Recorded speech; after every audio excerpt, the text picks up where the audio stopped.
What an awesome race. Kyle and Christopher driving really good and got a little rough, but man, the battle was awesome. And with the Tech Chevy, I lost it a little bit at the start of stage 3 and whatever they did for the rest of the race. Unbelievable. Really enjoyed that, and it was a long time waiting, hoping the yellow wasn't going to come out. Shane van Gisbergen has done it again.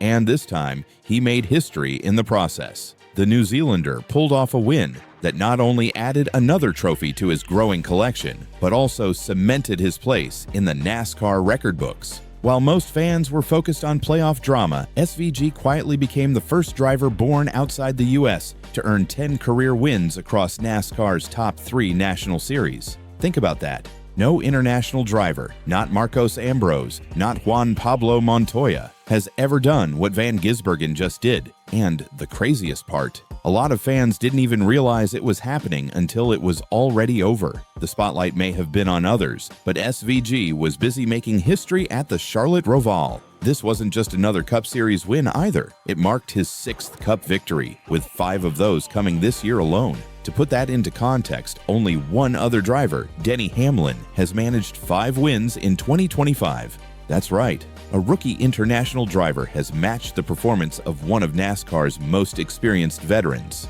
That alone speaks volumes. Now here's where it gets even more impressive. All 6 of SVG's Cup wins have been on road courses. Not superspeedways, not short tracks, road courses. He's got wins at Watkins Glen, the Chicago Street Course, Sonoma, Mexico City, and now Charlotte.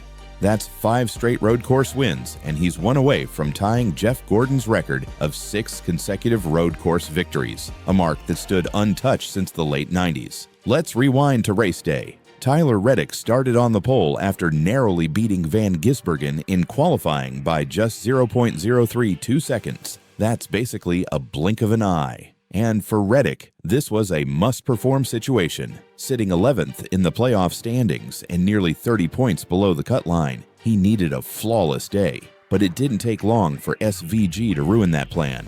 As soon as the race began, Van Gisbergen went on the attack. Within the first few turns, he had already made his move on Reddick.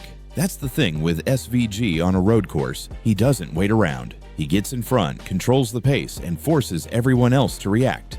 Out of the 109 laps run that afternoon, SVG led 57, more than half. He was in command for most of Stage 1, cruising to an easy win ahead of Kyle Larson and Ty Gibbs. But as Stage 2 got underway, the strategy games began. Teams split on pit calls. Some dove in early, while others gambled on long runs. In the end, it was Ryan Blaney who picked up the Stage 2 win. Stage 3. That's where things turned from tactical to chaotic.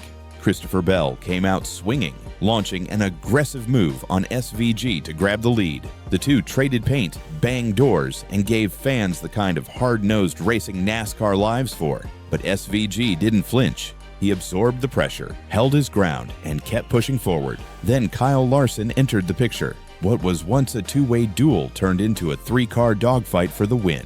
These weren't just fast cars, they were smart drivers, strategic, aggressive, and experienced. Lap 63 brought the biggest shakeup. Larson made his move, sliding past Van Gisbergen to take the lead. Bell followed closely behind. For the first time all day, SVG looked vulnerable. But here's what makes Van Gisbergen so dangerous.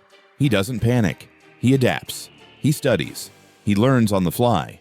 After pit cycles shuffled the field again, SVG worked his way back into second place, sneaking past Bell. Just 8 laps later, he saw his opening. On lap 71, in one of the trickiest parts of the track, turn 7's tight hairpin, SVG dove inside and pulled off a bold, clean pass on Larson. He took back the lead, and the crowd lost its mind. It was the kind of move you watch in slow motion because everything had to be perfect, and it was. But the battle wasn't over.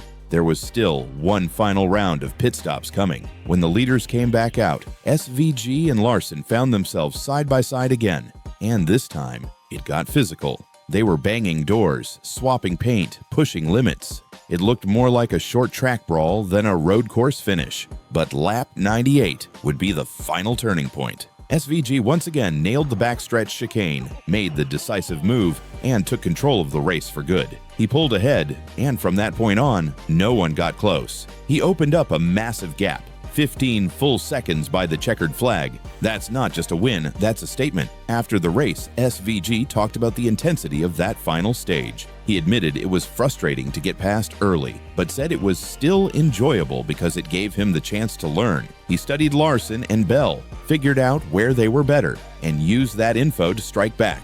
That's what makes SVG special. It's not just skill, it's adaptability. And don't overlook the strategy behind the win.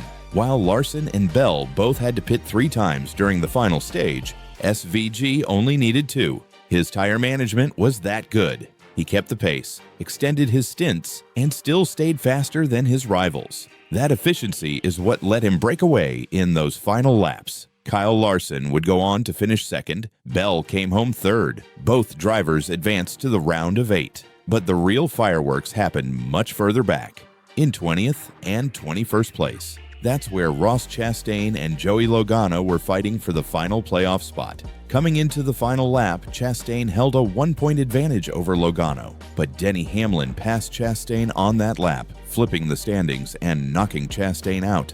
Desperate, Chastain sent it full send into the last corner, trying to reclaim the spot. It backfired spectacularly. He collided with Hamlin, spinning both cars. They crossed the finish line in reverse. Meanwhile, Logano, who had quietly kept things clean, slipped through and held on to the final spot by just 4 points. After the race, Chastain was devastated. "I let my team down," he said. "Justin Marks gave me this car, this opportunity, and I unraveled our entire day."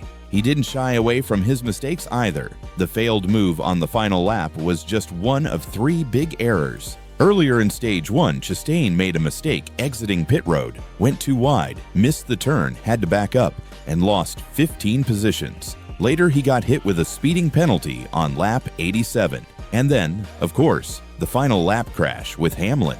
3 costly mistakes, 3 moments that ended his playoff hopes. Meanwhile, Logano was all smiles. Everyone said it had come down to the wire, and it did, he said.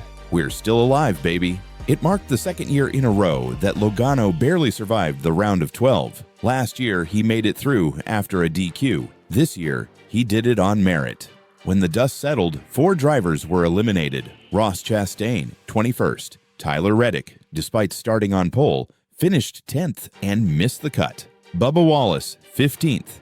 And Austin Cindric, dead last in 37th after a brutal mechanical issue early in the race. As for Van Gisbergen, he now turns his attention to March 1st, 2026, the next road course on the schedule at Circuit of the Americas in Texas. That's his shot at tying Jeff Gordon's legendary streak of 6 straight road course wins. And if the past few races are any indication, SVG will be the man to beat.